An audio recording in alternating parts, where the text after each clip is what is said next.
newankubadde nga mu gavumenti yammwe tewali bwe tuteerayo mukono nti ono tabadde mulyake ne bwoba ggwe.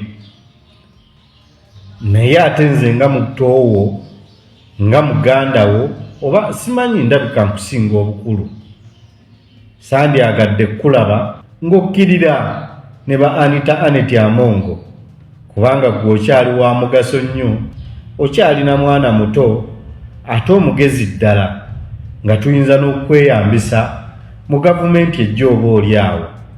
N'olwekyo buno obutalo buli mayina gwe buleme kukutwaliramu, naye ndabanga bw'obulemerako obugenda okukutwala. Ebigambo bya Kabanda kijje ku nze tebyabadde bibye ng'omuntu, by'oyo mwenna gwe musinza, mwenna gwe muvunnamira, mwenna gwe mukkiriza nti yabakuumye era yakuumye ebyammwe. So I believe nti beera mugezigezi nga bw'oli, obiddukemu mangu era obyesammule era obisambire wala, otherwise bikutwala nga tikyasobokera naddala nnyo 100% okukufiiriza ekyo ky'obadde okutte, ate ng'obadde oyinza okikuuma akabanga nga tetunnaba kunkumula mukono mu kibya. Akuba atakumira mpeera. Mwannyinaze Justin Namere omuganda alina engero bbiri z'agamba ze ŋŋenda okukubuulira olunaku lwaleero. Olugero olusooka lwo lugamba nti enjovu ebbiri we zirwanira bisubi bye bikutuka. Saagala obeere bisubi mu lutalo lw'enjovu, saagala okutukire mu lutalo lwa njovu.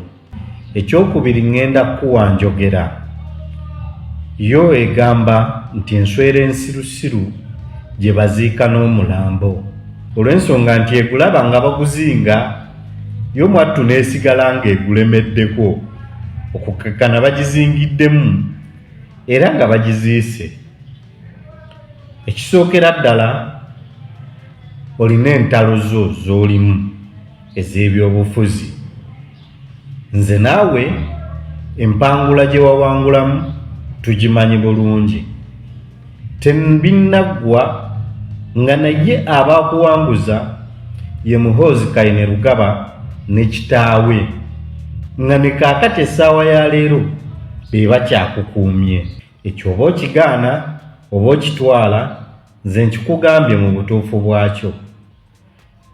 Obadde ofunye omukisa Namere ogutabangawo nti obadde oganjizza ewa jjajja, obadde oganjizza with no doubt olw'ebyo by'ositandingako, ate ng'obadde ovumirira nnyo obuli bw'enguzi naddala mu paalamenti ebibadde biggulidde erinnya nga bangi ne ku bannamasaka gavumenti eno nga tennagwa babadde bakusuubira nga balina essuubi nga bakulaba ng'agenda okubeera minisita mu yo singa baba bazzeemu okusoma kabinenti.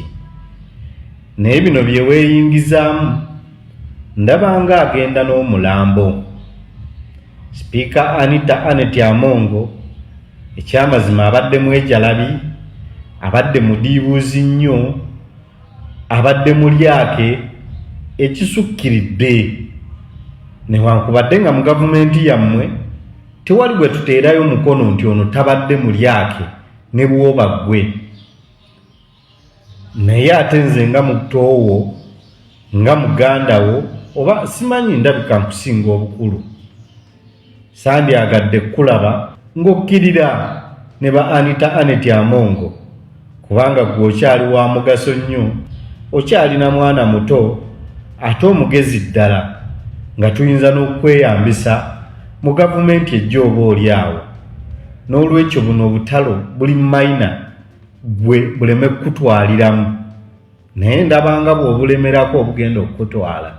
Ebigambo bya Kabanda kijje ku nze tebyabadde bibye ng'omuntu, by'oyo mwenna gwe musinza, mwenna gwe muvunnamira, mwenna gwe mukkiriza nti yabakuumye era yakuumye ebyammwe. So I believe nti beera mugezigezi nga bw'oli, obiddukemu mangu era obyesammule era obisambire wala, otherwise bikutwala oba okitwala nze nkikugambye mu butuufu bwakyo.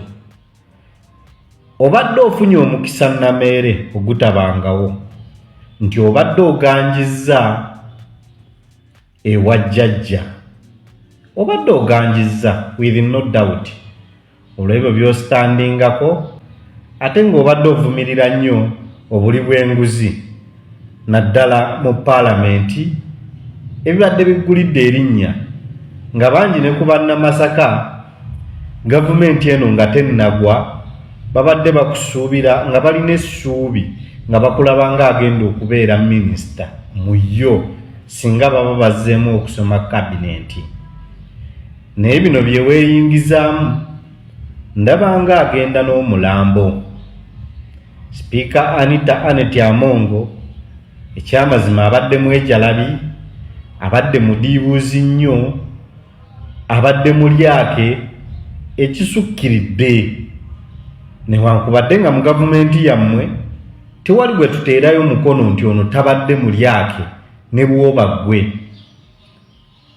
Naye ate nze nga mutoowo, nga mugandawo, oba simanyi ndabika nkusinga obukulu, sandyagadde kulaba ng'okkirira ne ba Anita Annet Amongo, kubanga gwe okyali wa mugaso nnyo, okyalina mwana muto ate omugezi ddala nga tuyinza n'okweyambisa mu gavumenti ejja oba oli awo. N'olwekyo buno obutalo buli mayina gwe buleme kukutwaliramu, naye ndabanga bw'obulemerako obugenda okukutwala. Ebigambo bya Kabanda kijje ku nze tebyabadde bibye ng'omuntu, by'oyo mwenna gwe musinza, mwenna gwe muvunnamira, mwenna gwe mukkiriza nti yabakuumye era yakuumye ebyammwe.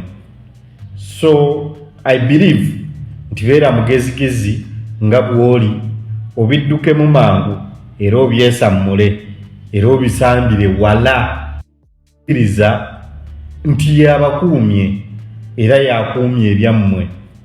So I believe nti beera mugezigezi nga bw'oli, obiddukemu mangu era obyesammule era obisambire wala, otherwise bikutwala nga tikyasobokera naddala ddala nnyo 100% okukufiiriza ekyo ky'obadde okutte, ate ng'obadde oyinza okikuuma akabanga nga tetunnaba kunkumula mukono mu kibya.